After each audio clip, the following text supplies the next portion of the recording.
సూర్యాపేట జిల్లా సోమవరంలో విషాదం నెలకొంది. మూసీ నదిలో నిన్న గల్లంతైన సుస్మిత మృతి చెందింది. అయితే మూసీ నదిలో నీటి ప్రవాహంతో కొట్టుకుపోతున్న సుస్మిత మృతదేహాన్ని బయటకు తీయడం కష్టంగా మారింది. ఈ క్రమంలో నేరేడుచర్ల ఎస్ఐ రవీందర్ రంగంలోకి దిగారు. ఉధృతంగా ప్రవహిస్తున్న నీటిలో ఈదుకుంటూ తెప్పపై మృతదేహాన్ని బయటకు తీసుకొచ్చారు.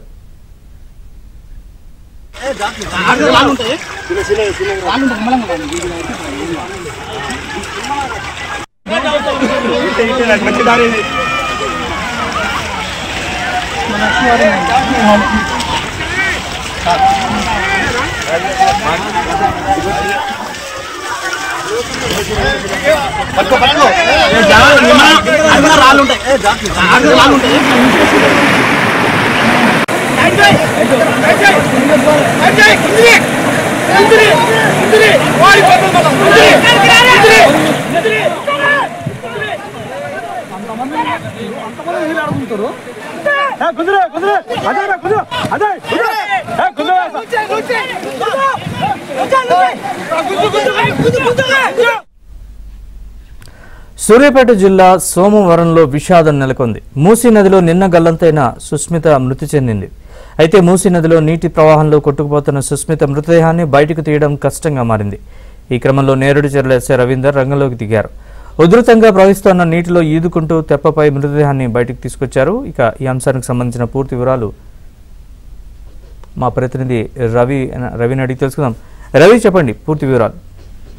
నరేష్, నిన్న సూర్యాపేట జిల్లా నేరేడుచర్ల మండలం సోమవరం గ్రామానికి చెందినటువంటి కొమ్మరాజు సుస్మిత ఏదైతే మూసీ నదిలో సరదాగా స్నేహితులతో కలిసి వెళ్లి అక్కడ మట్టి వినాయక విగ్రహాన్ని నిమజ్జనించే క్రమంలో కన్నెత్తింది.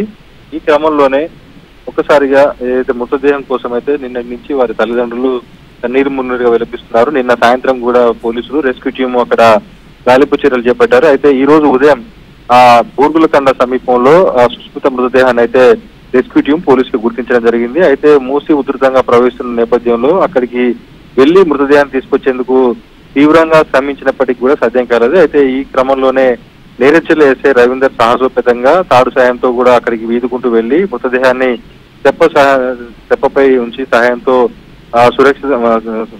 సాయంతో మృతదేహాన్ని అయితే తీసుకురావడం జరిగింది. అయితే ఏమాత్రం కొంత నిర్లక్ష్యం వహించినా మరి మూసి ఉధృతంగా ప్రవహించే ప్రవాహంలో సుస్మిత మృతదేహం కొట్టుకుపోయే అవకాశం ఉండేది. అయితే సాహసోపేతంగా ఎస్ఐ రవీందర్ చేసినటువంటి తీరును అక్కడ స్థానికులు కావచ్చు, మిగతా తోటి పోలీసులు కూడా అభినందిస్తున్న పరిస్థితి ఉంది. Naresh. Right Ravi, thanks for the update.